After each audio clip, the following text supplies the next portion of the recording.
ഇപ്പോൾ പ്രതിപക്ഷ നേതാവ് വി ഡി സതീശൻ മാധ്യമങ്ങളെ കാണുന്നു.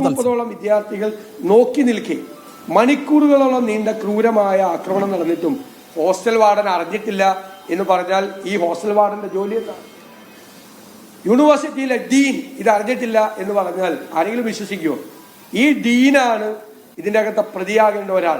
കാരണം ഇതുപോലുള്ള ക്രൂരമായ ഒരു കുറ്റകൃത്യം നടന്നിട്ട് ഈ ഡീനാണ് വിദ്യാർത്ഥികളെ വിളിച്ച് ഭീഷണിപ്പെടുത്തി ഒരു കാരണവശാലും ഇവരുടെ ബന്ധുക്കളോടോ ആരോടും ഇത് പറയരുതെന്ന് ആവശ്യപ്പെട്ട മറ്റു ചില അധ്യാപകർ കൂടി ഇത് കൂട്ടുനിന്നിട്ടുണ്ട്. അതുകൊണ്ട് ഡീനെയും അധ്യാപകരുടെയും ഇക്കാര്യത്തിലുള്ള പങ്ക് ഇത് മൂടിവെക്കാനും ക്രിമിനലുകളെ രക്ഷപ്പെടുത്താനും വേണ്ടി അവർ നടത്തിയ ശ്രമം കൂടി വെളിച്ചത്ത് വരണം. അതിനെക്കുറിച്ച് കൂടി അന്വേഷിക്കണം. അന്വേഷിക്കുന്ന സമയത്ത് അവരെ ആ സ്ഥാനങ്ങളിൽ നിന്ന് നീക്കി പുറത്തു നിർത്തണം എന്ന് ഞങ്ങൾ ആവശ്യപ്പെടുന്നു. എന്തുകൊണ്ടാണ് SFI ഇങ്ങനെ അഴിഞ്ഞാടുന്നത്? നവകേരള സദസ്സിൽ ഞങ്ങൾ മുന്നറിയിപ്പ് നൽകിയതാണ്. നവകേരള സദസ്സിൽ DYFI SFI ക്രിമിനലുകൾ അഴിഞ്ഞാടിയ സമയത്ത് അവർ രക്ഷാപ്രവർത്തനമാണ് നടത്തിയത് എന്ന് അവരെ രക്ഷപ്പെടുത്താൻ വേണ്ടി പറഞ്ഞ മുഖ്യമന്ത്രിയാണ് ഈ ക്രിമിനൽ സംഘങ്ങളെ അഴിഞ്ഞാടാൻ വേണ്ടി വിടുന്നത്. മുഖ്യമന്ത്രിയാണ് ഈ കേസിലെ ഇത്തരം കാര്യങ്ങളിൽ ഇവരെ എല്ലാം ഇതിന് പ്രേരിപ്പിച്ച ആദ്യത്തെ വ്യക്തി കേരളത്തിലെ മുഖ്യമന്ത്രിയാണ്. കേരളത്തിൽ നടക്കുന്ന എല്ലാ അക്രമ സംഭവങ്ങളെയും പ്രോത്സാഹിപ്പിക്കുക.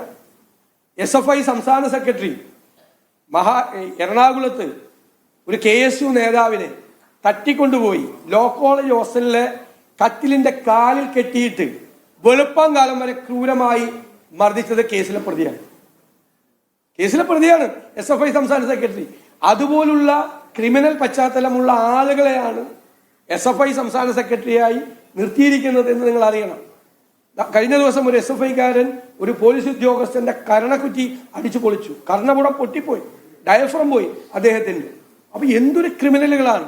വ്യാപകമായി കേരളത്തിലെ ക്യാമ്പസുകളിൽ മറ്റുള്ളവർക്ക് വിദ്യാർത്ഥി രാഷ്ട്രീയ പ്രവർത്തനം നടത്താൻ പറ്റാത്ത രീതിയിൽ അവരെ ക്രൂരമായി മർദ്ദിക്കുകയാണ്. കണ്ടില്ല, ഇത്രയും വിദ്യാർത്ഥികൾ ഇത് കണ്ടിട്ടും പേടിച്ചിട്ട് പുറത്തു പറയാതിരിക്കുക. കാരണം പറഞ്ഞാൽ അവരുടെ ജീവൻ അപകടത്തിലാവും, ക്രൂരമായ മർദ്ദനം ഏറ്റുവാങ്ങേണ്ടി വരും എന്നുള്ള ഭീതിയാണ് ക്യാമ്പസിൽ.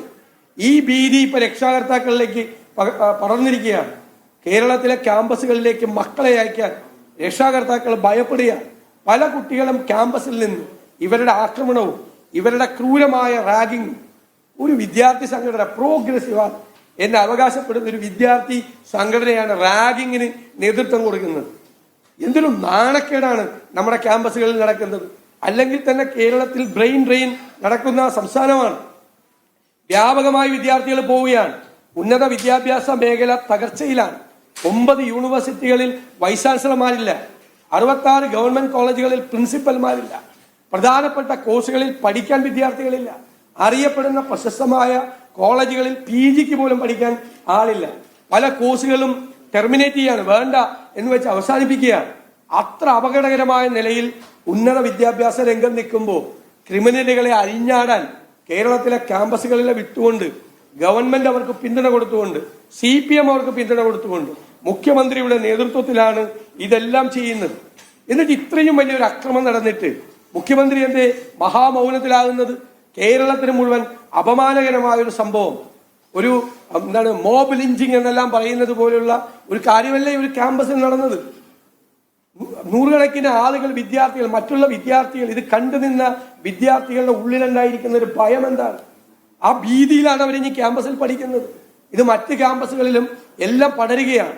അപകടകരമായ രീതിയിലേക്ക് കേരളത്തിലെ ക്യാമ്പസുകളെ മാറ്റുന്ന ഈ ക്രിമിനലുകളെ ഒതുക്കിയില്ലെങ്കിൽ അതിശക്തമായ സമരം UDFും കോൺഗ്രസും ഞങ്ങളുമായി ബന്ധപ്പെട്ടിട്ടുള്ള വിദ്യാർത്ഥി യുവജന സംഘടനകളും ആരംഭിക്കുകയാണ്. ഒരു വിട്ടുവീഴ്ച ഈ കാര്യത്തിലില്ല.